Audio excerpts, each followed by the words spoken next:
مریم نواز نے سرگودا کے چاروں اضلاع میں اونار اسکالرشپ پروگرام کا افتتاح کیا اور انہوں نے طلباء کے ساتھ مل کر قومی ترانہ بھی گایا اور بہت ساری انہوں نے باتیں کی ان طلباء کے ساتھ جو ٹوٹلی اگینسٹ پی ٹی آئی تھیں، اور اس میں اسکالرشپ کے حوالے سے اور تعلیم کے حوالے سے کوئی بات بھی نہیں کی۔ اگلی خبر ہمارے پاس ہے کہ آئی ایم ایف نے ایک دفعہ پھر آپ کے بجلی کے بلوں پر سیلز ٹیکس کمی کی تجویز کو مسترد کر دی ہے۔ آلریڈی ہمارے بلوں پر 2 دفعہ سیلز ٹیکس لگ رہے ہیں، ایک دفعہ ہمارے مجموعی بل پر اور دوسری دفعہ جو فیول کاسٹ ایڈجسٹمنٹ ہے اس کے اوپر۔ یہ خبر ہم آپ کے ساتھ ان ڈیٹیل ڈسکس کریں گے۔ اگلی ہے propaganda war social media. Again P T I social media propaganda war کا شکار ہے۔ بہت سارے فیک اکاؤنٹ جو پی ٹی آئی کے نام کے ساتھ منسوب ہیں، فیک خبریں اس پہ چلا رہے ہیں۔ اس حوالے سے شیر افضل مروت اور پی ٹی آئی کے جو وکیل ہیں اب فیصل چودھری، ان کا بھی بیان سامنے آیا گیا۔ یہ تمام خبریں آج کے اس ویلاگ میں ہم ڈسکس کریں گے۔ بسم اللہ الرحمن الرحیم۔ السلام علیکم، میں ہوں عطا حسین اور آپ دیکھ رہے ہیں میرا یوٹیوب چینل عطا حسین ملک آفیشیل۔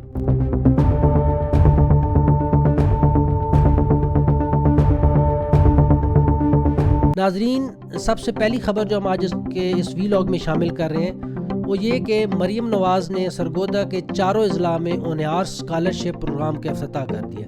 کل اس طرح ہوا کہ سی ایم پنجاب سرگودا گئیں اور وہاں انہوں نے جو کالج کے اسٹوڈنٹس تھے ان کے ساتھ مل کر قومی ترانہ بھی گایا، اور اس کے بعد جب باقاعدہ تقریب کا آغاز ہوا وہ اسٹیج پر آئیں تو انہوں نے جو سب سے پہلی بات کی، انہوں نے کہا کہ ہم جلاؤ گھراؤ کی سیاست جو ہے وہ نہیں چاہتے۔ اب یہاں اس بیک گراؤنڈ میں آپ دیکھیں کہ وہ ایڈریس کر رہی ہیں اسکالرشپ پروگرام کے لیے سرگودا میں، اور سامنے بیٹھنے والے سارے اسٹوڈنٹس ہیں اور ٹیچرز ہیں، اور وہ ایک ایجوکیشنل سیٹ اپ اور اس ماحول میں بیٹھ کر وہ جو اسپیچ کر رہی ہیں، انہوں نے آغاز کیا کہ ہم جلاؤ گھراؤ کی سیاست نہیں چاہتے، اور عمران خان نے اس ملک کو بہت زیادہ نقصان پہنچایا ہے اور تحریک انصاف نے اس ملک کو اکنامک طور پر بہت کمزور بنایا ہے۔ پھر انہوں نے کہا کہ اب یہ لوگ بلبلا رہے ہیں جیلوں میں بیٹھ کر اور پریشان ہیں، این آر او مانگ رہے ہیں، لیکن حکومت انہیں این آر او نہیں دے گی۔ اس کے علاوہ انہوں نے بات کی، اپنے حق میں بات کی کہ ہم نے بھی جیلیں کاٹی ہیں اور ہم نے کبھی این آر او نہیں مانگا، ہم نے کسی کی منت نہیں کی، ہم نے جوڈیشل پروسیس ہے اس کو کمپلیٹ کیا اور اس کو کرنے کے بعد ہم آخر جیلوں سے باہر آئے ہیں۔ اب آپ اندازہ لگائیں، ان کے بیانیے کا اندازہ لگائیں کہ آپ اسکالرشپ کا پروگرام ہے، آپ کا بہت اچھا پروگرام، اس پروگرام پہ میں بات نہیں کر رہا، کہ آپ نے اس پروگرام کی تقریب میں جب خطاب کیا تو آپ اگینسٹ پی ٹی آئی جو بھی بیانات تھے، جو بھی آپ کا بیانیہ تھا، آپ نے اسٹوڈنٹس کو وہ بتایا۔ تو آپ یہ سوچیں، یہ مجھے شروع سے اختلاف ہے نون لیگ کی اس سیاست سے اور اس طریقے والی سیاست سے کہ آپ سب سے پہلے سوچیں کہ آپ کیا بول رہے ہیں اور کہاں بول رہے ہیں۔ مجھے نہیں سمجھ آتی کہ جو پی ایس اوز ہیں وہ انہیں کیا سپیچ لکھ کے دیتے ہیں، اور ان کو کہیں بھی جانے سے پہلے جو کہ ایجنڈا دیا جاتا ہے انہیں بتایا کیوں نہیں جاتا اس طرح کہ بھائی آپ نے کس مکتبہ فکر سے اور کس آئیڈیولوجی لوگوں کے ساتھ آپ نے یہاں کرنی ہے، وہاں کون سے لوگ بیٹھے ہوئے ہیں، آپ کے سامنے جو سامنے بیٹھے ہوئے ہیں وہ کس مکتبہ فکر سے تعلق رکھتا ہے، آپ نے کیا سپیچ کرنی ہے۔ آپ وہاں سپیچ کر رہی ہیں اسکالرشپ پروگرام پہ، اور آپ نے وہاں علم کی ایک بات نہیں کی، تعلیم کی افادیت پہ ایک بات نہیں کی، نہ ہی اسٹوڈنٹ کو موٹیویٹ کیا تعلیم کے حوالے سے۔ تو مقصد کہاں گیا وہ اسکالرشپ کا؟ اور مزید انہوں نے یہ بات کی کہ میں چیف منسٹر نہیں ہوں، میں قوم کی ماں ہوں، مجھے آپ اپنی ماں سمجھیں۔ تو آپ ایمانداری سے بتائیں، کیا ماں یہ درجہ رکھتی ہے؟ کیا ماں اس طرح بچوں کی تربیت کرتی ہے کہ بچوں میں بغض؟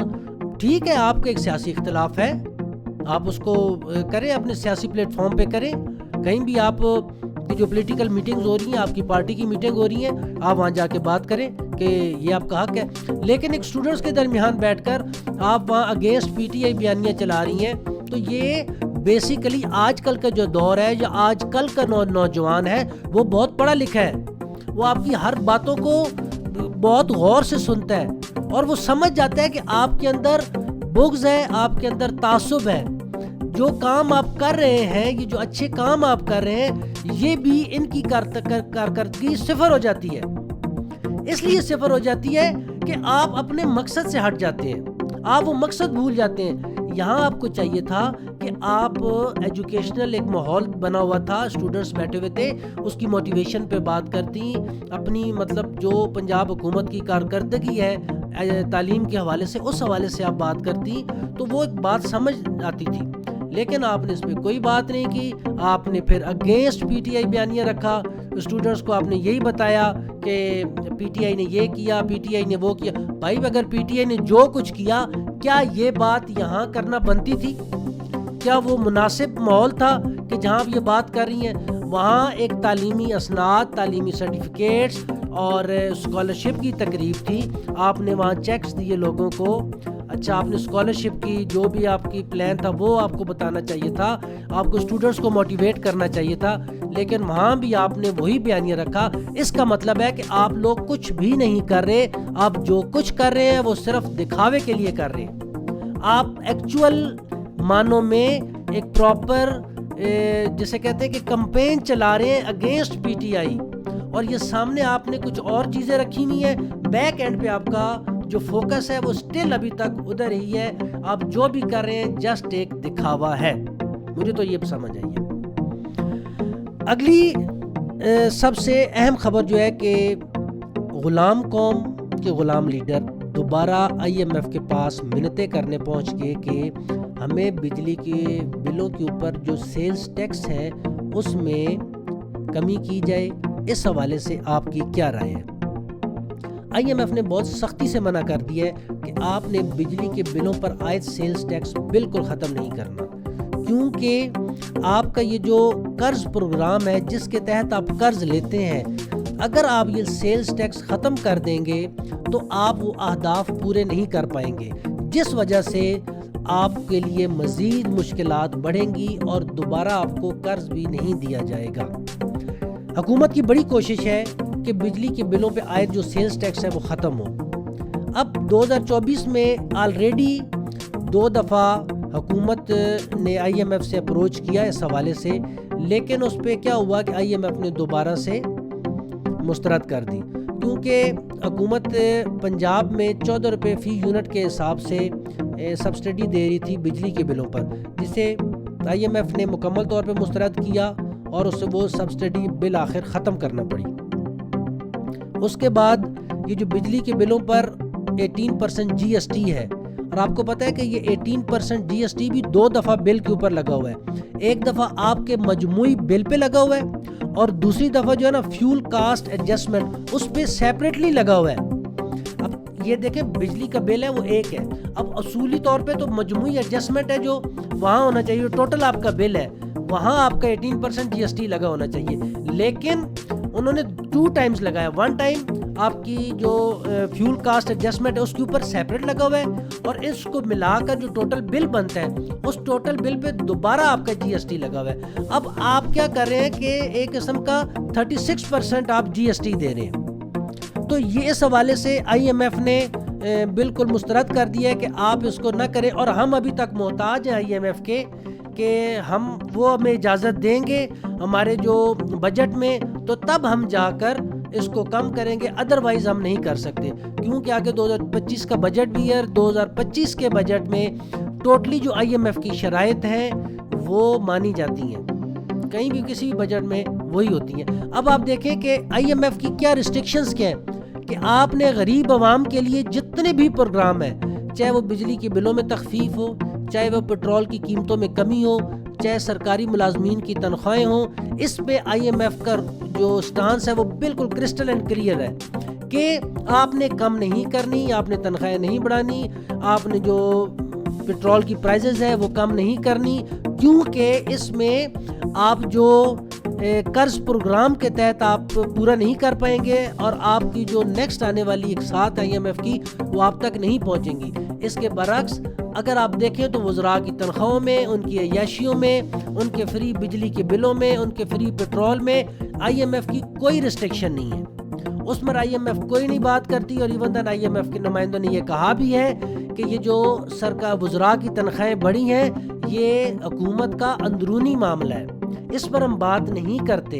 اب دیکھیں کہ وی آر سوورن اسٹیٹ, اور ہم ایک سوورن اسٹیٹ سے تعلق رکھتے ہیں نا, ہماری خود مختاری, ہماری سالمیت وہ مشروط ہے آئی ایم ایف کے ساتھ.